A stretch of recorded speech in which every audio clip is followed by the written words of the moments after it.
الله الرحمن الرحيم. الحمد لله وكفى وسلام على عباده الذين اصطفى. أما بعد فقد قال الله تعالى في القرآن المجيد: أعوذ بالله من الشيطان الرجيم. بسم الله الرحمن الرحيم. شهر رمضان الذي أنزل فيه القرآن هدى للناس وبينات من الهدى والفرقان. صدق الله العظيم. اللهم صل على سيدنا محمد وعلى آل سيدنا محمد وبارك وسلم. اللهم صل على سيدنا محمد وعلى آل سيدنا محمد وبارك وسلم. اللهم صل على سيدنا محمد وعلى آل سيدنا محمد وبارك وسلم. محترم معزز بزرگوں، عزیز دوستوں، اللہ رب العزت والجلال کا بے انتہا فضل و کرم ہے کہ اللہ رب العزت والجلال نے زندگی میں ہمیں بار بار ماہ رمضان عطا کیا ہے۔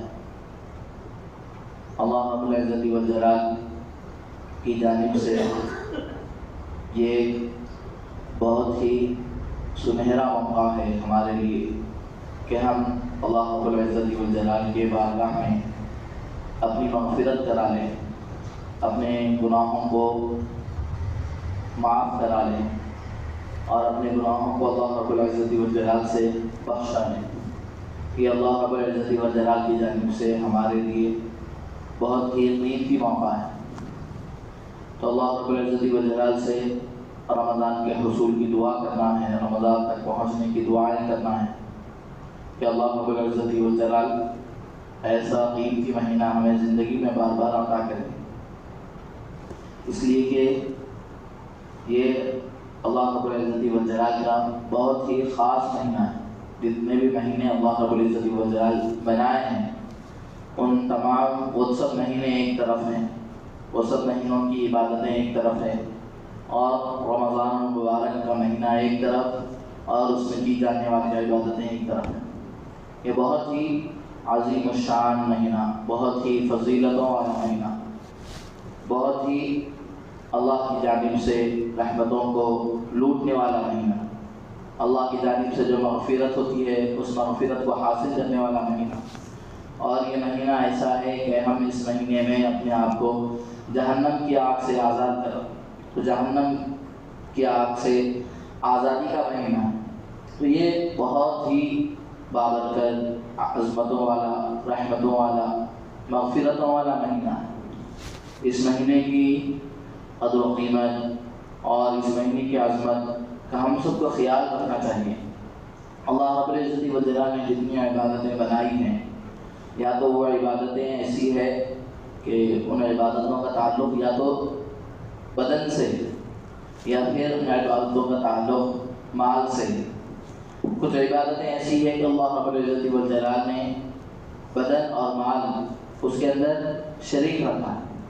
تو اس مہینے کے اندر اللہ رب العزت والجلال نے جو عبادت تمام مسلمانوں کے اوپر اور اپنے بندوں پر اللہ نے جو فرض کی ہے وہ روزے کی عبادت ہے کہ اللہ رب العزت والجلال نے اپنے بندوں کے اوپر روزے کی عبادت کو اس مہینے کے اندر فرض کیا۔ تو اس مہینے کا جو خاص تعلق ہے وہ رمضان کے روزوں سے کہ اللہ رب العزت والجلال روزہ رکھنے والا اللہ رب العزت والجلال نے اس مہینے کے دنوں میں روزوں کو فرض قرار دیا ہے۔ تو یہ اس بہت ہی عظیم الشان مہینہ ہے۔ غرض حضرت ابو ہریرہ رضی اللہ تعالیٰ عنہ کی ایک حدیث ہے، اس حدیث میں حضرت ابو ہریرہ رضی اللہ تعالیٰ عنہ فرماتے ہیں کہ رمضان کے تعلق سے حضرت ابو ہریرہ رضی اللہ عنہ نے حضور اکرم صلی اللہ علیہ وسلم کا ایک ارشاد نقل فرمایا کہ فرماتے ہیں کہ جب رمضان کی پہلی رات ہوتی ہے، رمضان کے مہینے کی پہلی رات ہوتی ہے، تو حضرت ابو ہریرہ رضی اللہ عنہ فرماتے ہیں کہ اس رات میں اللہ رب العزت والجلال شیاطین کو اور سرکش جنات کو قید کر دیتے ہیں۔ اس مہینے کی عظمت کی وجہ سے، اس مہینے میں اللہ رب العزت والجلال کے رحمت کے عام ہونے کی وجہ سے اللہ رب العزت وجلال شیاطین کو، سرکش جو جنات ہیں ان کو اللہ رب العزت وجلال قید میں ڈال دیتے ہیں کہ اب وہ لوگ رہ کر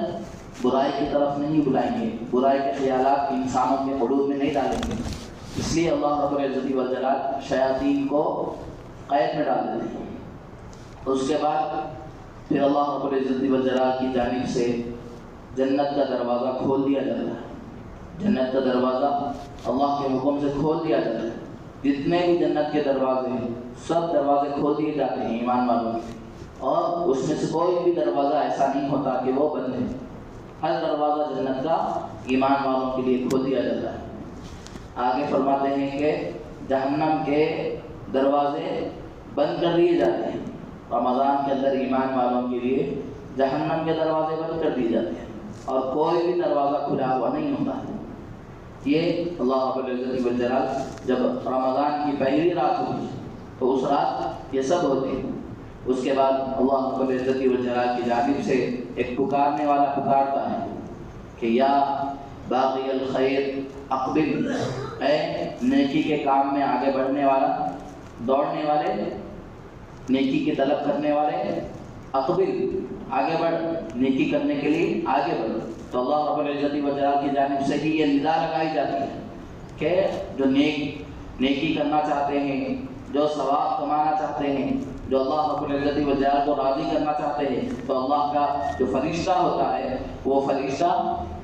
ایسے ایمان والوں کو، نیکیوں کے طلبگاروں کو کہتا ہے اقبل، آگے بڑھو، نیکی کرنے کے لیے دوڑو،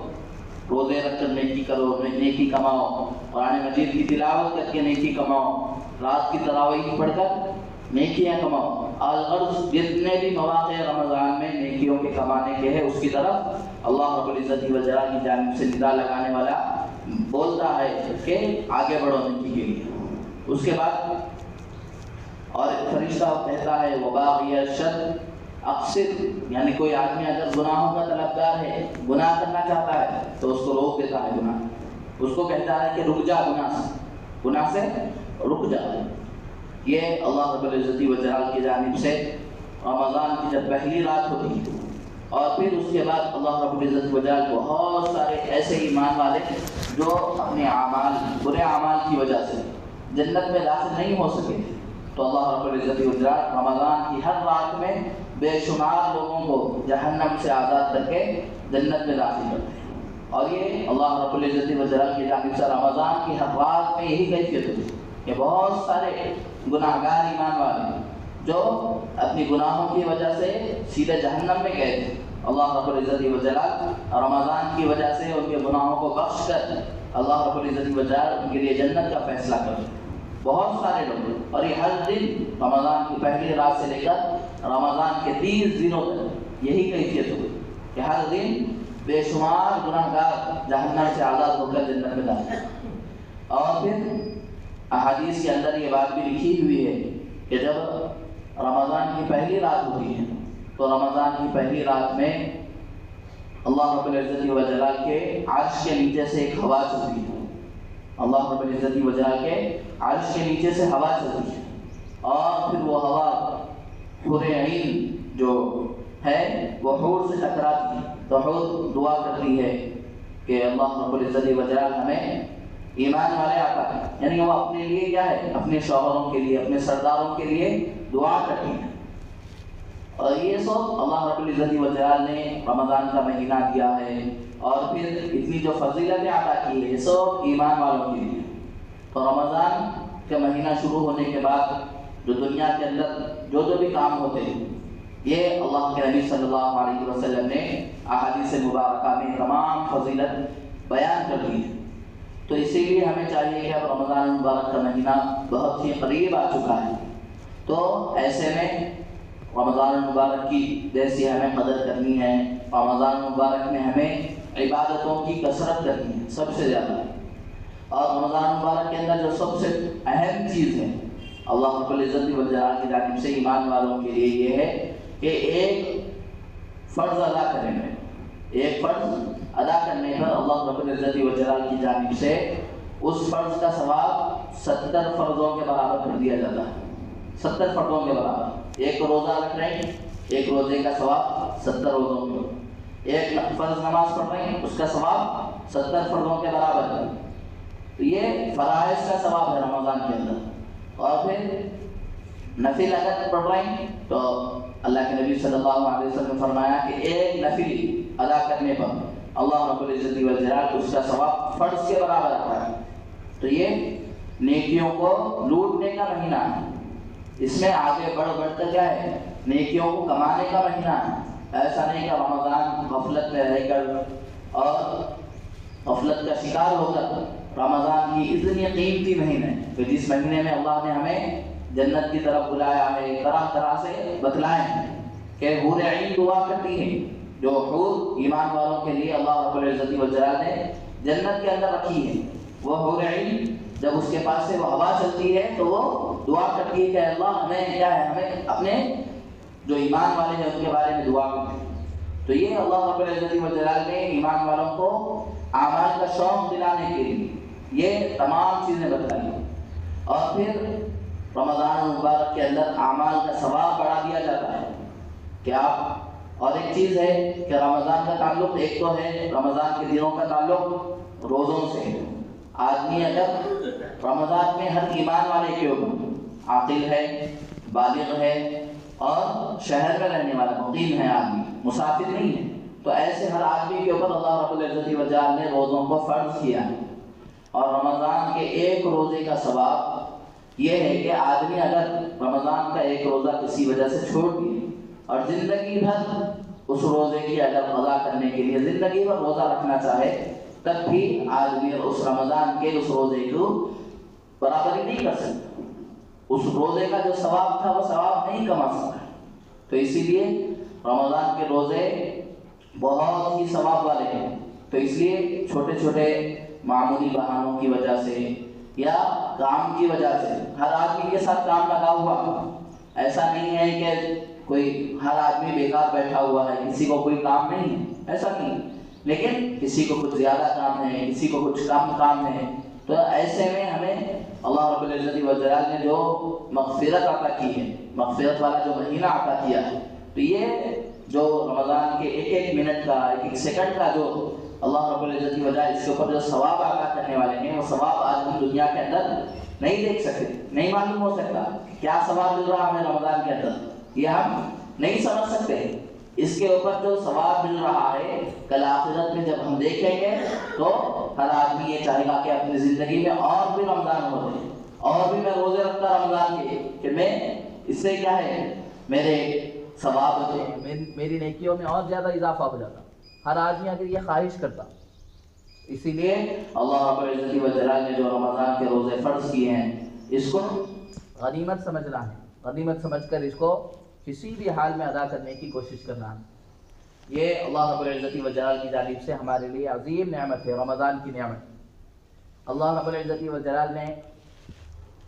قرآن مجید جو اللہ رب العزت والجلال کا کلام ہے، اللہ رب العزت والجلال نے اس کلام کو رمضان مبارک کے اندر ہی نازل کیا ہے۔ قرآن مجید کی آیت ہے شہر رمضان الذی انزل فیہ القرآن، کہ رمضان کا مہینہ وہ مہینہ ہے کہ جس میں اللہ رب العزت والجلال نے قرآن مجید کو نازل کیا، اللہ نے قرآن مجید کو نازل کیا۔ تو یہ قرآن مجید کا رمضان کے ساتھ بہت ہی گہرا تعلق ہے، بہت ہی خاص تعلق ہے رمضان کے ساتھ قرآن کا۔ اللہ نے جب ہمیں رمضان کا مہینہ عطا کیا ہے تو ان دنوں کے اندر قرآن مجید کی کثرت سے تلاوت کرنا ہے، عبادتوں کے اندر اضافہ کرنا ہے۔ عام دنوں میں اگر ہم قرآن نہیں پڑھتے تھے تو رمضان کے اندر اب تلاوت قرآن کا معمول بنانا چاہیے، کم سے کم پو پارا، آدھا پارا، ایک پارا، جتنا ہم سے ہو سکتا ضرور قرآن مجید کی تلاوت رمضان کے اندر کرنا ہے۔ اگر عام دنوں کے اندر اگر ہم ایک پارا قرآن مجید کی تلاوت کرتے تھے تو رمضان کے اندر کم سے کم 3 پارے پڑھنا چاہیے۔ یہ پڑھنے والوں کے لیے، اگر کوئی اٹک اٹک کے پڑھتے ہیں، رک رک کے پڑھتے ہیں، ٹھہر ٹھہر کے پڑھتے ہیں، تو ان کے لیے یہ بات نہیں ہے کہ وہ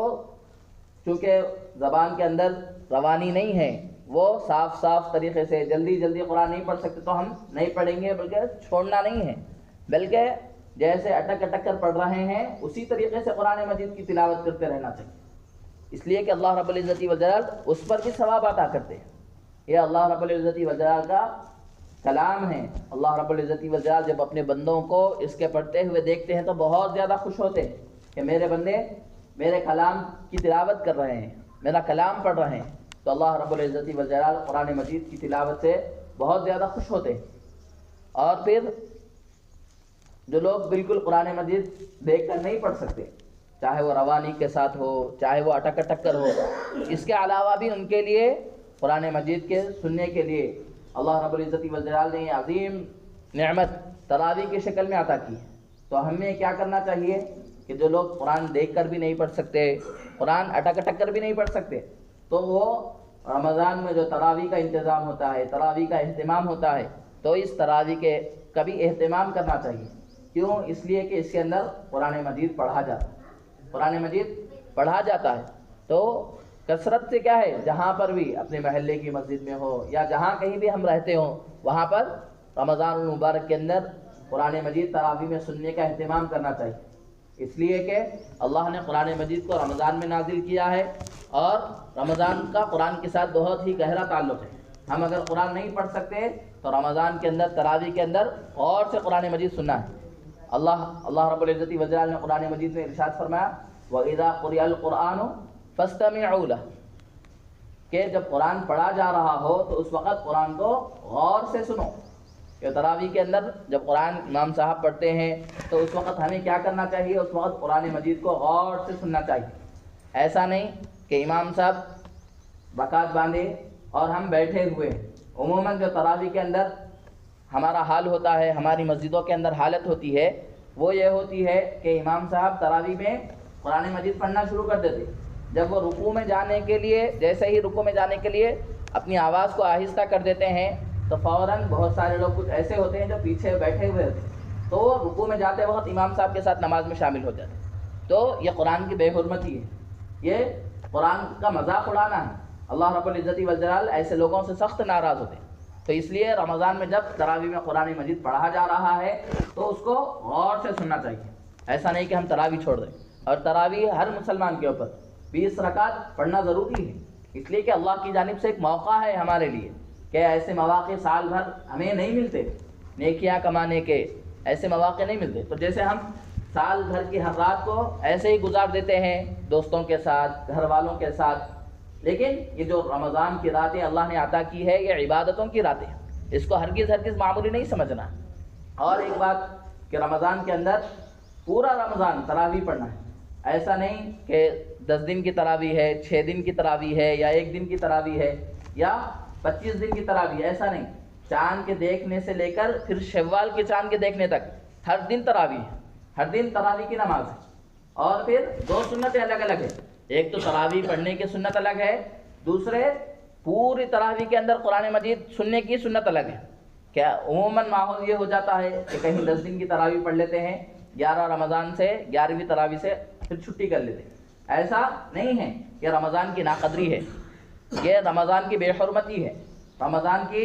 عظمت یہی ہے، رمضان کی عظمت کا خیال یہی ہے کہ اگر ہم 10 دن کی تراویح پڑھ رہے ہیں اپنی مصروفیات کی وجہ سے، اپنی تعلیم کی وجہ سے، یا اپنے کاروبار کی وجہ سے، تو پھر 11 رمضان کے بعد سے اگر ہم اکیلے تراویح پڑھ سکتے تو علم ترا سے لے کے سورہ ناس تک جتنی صورتیں ہیں ان کو کیا ہے، تراویح کی نماز میں پڑھنا ہے۔ تو اس لیے تراویح کی نماز پوری پہلی رمضان کی پہلی رات سے لے کر رمضان کی آخری رات تک